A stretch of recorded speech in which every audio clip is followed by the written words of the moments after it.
What are your impressions so far with Emmanuel Butler? I know you had a good chance to work with, and I know the Yeah. pads haven't come on yet, but Yeah. like today he kind of like stood out there. Yeah, he just keeps making plays when he's given opportunities. He's a big physical looking target. So, he's got a big catch radius, so you feel confident throwing to a guy like that because there's a lot of places you can throw it where he has an opportunity at it. Plus, he's big physical, good body control. So just look forward to working with him more and seeing what he might be able to offer. Drew, another year. Do you still get excited for the first day of training camp? Yeah, absolutely. This is listen. This is where it all truly begins. You obviously work very hard during the off season on certain things. Whether that be on your own, and then as that transitions into OTAs and minicamp. But here we are, training camp. This is where you really start, stacking those bricks, so to speak, to build the foundation by which we're going to be able to do great things this year. Drew, how would you describe the way Alvin is? A couple guys have been talking about how he's like a A-list celebrity, but you kind of would never really know it just being around him personally. Yeah, I think he's got a pretty low-key personality. He's a fun-loving guy. There's never really a time where I don't see a smile on his face, where he doesn't look like he's just enjoying being around the guys in the locker room, or, just little things out here on the field. Like, you watch us during just what you'd call just a really fundamental quarterback, running back exchange period where we're just working on footwork and timing with run plays and such, and yet after our rep, we'll play catch, we mess around with option pitches, and he's smiling, laughing, and we're goofing around a little bit, but it's a way to break up the monotony, but it's also just shows that, listen, this is a game, and we're going to enjoy it, we're going to have fun, we enjoy being around each other. When it's time to work, it's time to work, when it's time to have fun, we can have fun doing it as well. Drew, you guys spread the ball around so much traditionally. What changed with Michael Thomas and just the volume? Is it about him? Is it about the offense? Well, he's a really versatile player, so it's not like he just lines up in one place and everybody can target him, right? We move him around a lot and allow him to do a lot of different things. Now, it wasn't always like that. In his first year here, when he, I think, began to show that he could have that dominant type, or be that dominant type feature guy, he was really kind of in one spot at the time, and we really limited what we did with him at that time. But, as he's gotten into this offense, and I think as his understanding and confidence and comfort level with it has grown, it allows us to put him in a lot of places, which I think he understands too. That's just going to give him more opportunities. So credit to him, and then credit to our staff and what we're able to do creatively to put him in positions to get the ball. At the same time, does he get about as much double coverage as you've ever seen from a receiver that you've worked with? Because Yeah, there were some game plans this year that just, were pretty unbelievable as far as just the amount of attention, right? The amount of respect, really. But the message I send to other guys when that happens is that just opens up opportunities for you, right? And then the better that you can then perform, right, and take advantage of those opportunities, the more that then it forces teams to get out of that, and then it's going to open up the mic opportunities again. And so those are complementary, right? They work together. Is that a big part of having Jerry Cook Absolutely. out here too, opening up opportunities for everybody else? Absolutely. When you can have a dominant outside guy, slot, someone who plays inside, whether it be a tight end or a slot, and then someone coming out of the backfield, just think about what how that challenges a defense. Because at the end of the day, you can't double all those guys, right? And so you're going to have one-on-ones, you're going to have matchups, and defenses are going to try to mix it up, and at times they're going to take some chances, and when they do, you're ready for it, and you try to take advantage of those, exploit those. Drew, when you bring in a player like Jared, what's the process like for you to start getting synchronized with him? Is it just time on task and reps? Take us through that a little bit, how you get ready for the season. It's time on task and reps, because as much as you sit there and you can watch film, right, and say, hey, this is what I'm seeing and you're seeing, and or just talk through it, it doesn't replicate the deep practice, or just kind of that element that just sinks in once it actually happens for real on the field. So to give you an example, there was a play that happened on the field today that we talked about back during OTAs, but it just hadn't happened yet. And it happened in practice today, and our ability to execute it and then to talk about it after, it now has become, kind of like that that myelin that's wrapped around the nerve ending now in your body. Like it's there, right? Like it happened, you saw it, you felt it, we executed it, and so now when that comes up again, there's that confidence level, and just that knowing that, hey, we've done this, we've executed it. And so you need those things to occur, right? You can't just talk about it, you can't just look at it on film. You got to go out and actually feel it and do it. And so the more the camp goes on, I'm hoping that there's a couple of those each day, right? So that by the time the real games come around, then we've got all that stuff kind of logged away. Drew, when the subtleties of, say, how he runs a route is, I assume, different than Kobe Fleener or Jimmy Graham, even though you all probably run the same routes for some tight ends, does that take time to learn? Yeah, it does. It's just the nuances, right? Like I can draw a route on paper, but then I can show you 3 different coverages where you're running that route 3 different ways, right? And so it's just our understanding of seeing and feeling the same thing. And then just the trust that, hey, I know he's going to be there, right, as that ball's coming out, and he knows the ball's going to be there. He knows the timing at which it's going to be there. He knows when he's got to speed it up. He knows when he can be patient. Drew, I don't know if we've talked to your game before next Saturday, but what was it like going up against Ed Reed? Ed Reed? Yeah. Oh, man.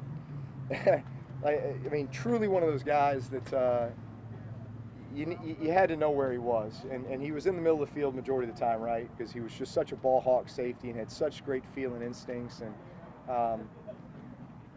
balls that you could throw and fit in against everybody else, that just wasn't going to happen against Ed Reed unless he was way out of the picture, right?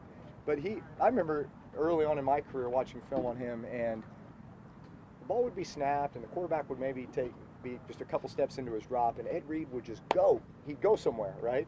And you say, what is he looking at? And all of a sudden, here's the quarterback, he's looking, ball's thrown, and he's there to make the play. And it's like, but he wasn't supposed to be there, right? And so from a quarterback's perspective, it's frustrating.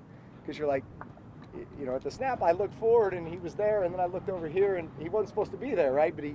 So it's just that knowledge and understanding of the game, just a great feel for the game, extreme intelligence, and then playmaking ability. Like when he got the ball in his hands, what is he? I think he's got the most interception return yards in NFL history, if I'm not mistaken.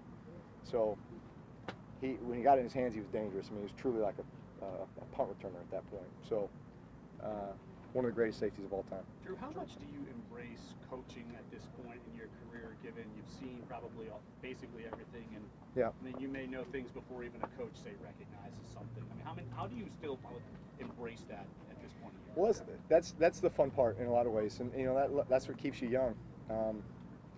And also I feel like I've lived it so many times that I know the way it's supposed to look. I know the way it's supposed to feel. I know the timing. And so as I sit there and I communicate that to a young guy, I can sit there and just tell him story after story about rep after rep that would back that up. And then we have the chance to go out there and rep it together. And I like to think, there's when those guys listen to me and I'm telling stories about, this rep with Marcus Colston, or this rep with Jimmy Graham, or this rep with Lance Moore, whoever it might have been, right? That there's some credibility there, right? Like, okay, I saw what you guys in that offense was able to do when you were clicking on all cylinders, and all these guys want to be part of something like that again. What about the other way around? You being coached, how much do you yeah. embrace that? Oh yeah, absolutely. By no means have I arrived. I had a coach tell me, as long as you're green, you will continue to grow, but as soon as you are ripe, you will soon be rotten, right? So as soon as you think you know it all, you're done, right? So I'm still green. I still got things to learn.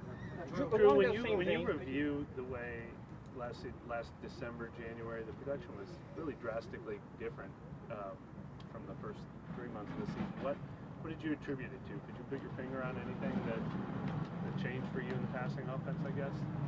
No. We weren't as efficient. Just missed on some things, that should have been, routine stuff, and maybe didn't catch some of the breaks that we were catching early.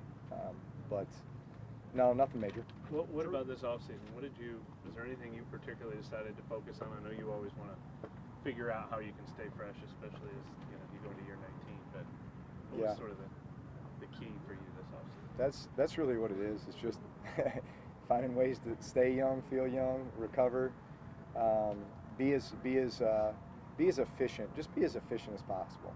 Having the body operate as efficient as possible. Doing all the little things that are going to help me be as accurate as possible. Be as quick as possible. Just all those little things. There's so much talk about people assume there will be a drop-off at a certain age because history says there's always been a drop-off at a certain age. Do you try to study, try to figure out what the signs would be, how you can combat it? Like how do you concern yourself with the concept of a drop-off? Yes. No, I study all that stuff. I study all that stuff. Again, there's I feel like I'm pretty aware of what you lose with the aging process, right? And so everything I do from a training perspective, recovery perspective, is to combat that, right? And so you just try to stay ahead of that curve, right? Stay ahead of that curve. And so far, it feels, Drew, I feel like I'm beating it. along that same vein with Mike's line of question, Coach Payton appeared on the Rich Eisen show a couple of days ago, and it was actually asked about the last month of the season and you. What do you say to the critics when they're looking at, well, his stats are different from the first half of the season? What happened in the last half? Well, were we winning? You were winning. Okay. We just weren't beating people 48-7. Okay. Listen, man, Drew, did injuries come into play, like the whole line? That you don't think? I know you want to use that as an excuse, but no. I mean, no excuses. I mean, you go from what, the first 12 weeks were we breaking every record known to man? right. You know, I mean, so we were playing at a crazy level, right? And so maybe we just came back down to more of a human level. Drew, We were still winning games, winning tight games, right? So in a way, I felt like that was helping us grow as a team more than blowing people out. Last question, guys. There's like 14 receivers out here. I mean, obviously Mike's not here, but being able to see all these guys, what have you kind of seen from the wide receiver group so far, and who are some of the guys that kind of stepped up and shown themselves so far in camp? Well, it's day one, right?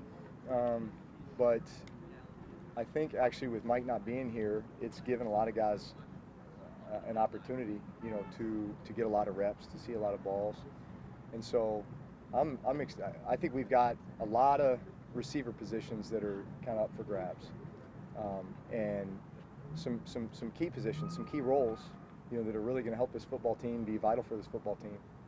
So I'm excited to see these guys work and compete and get a little bit better each day.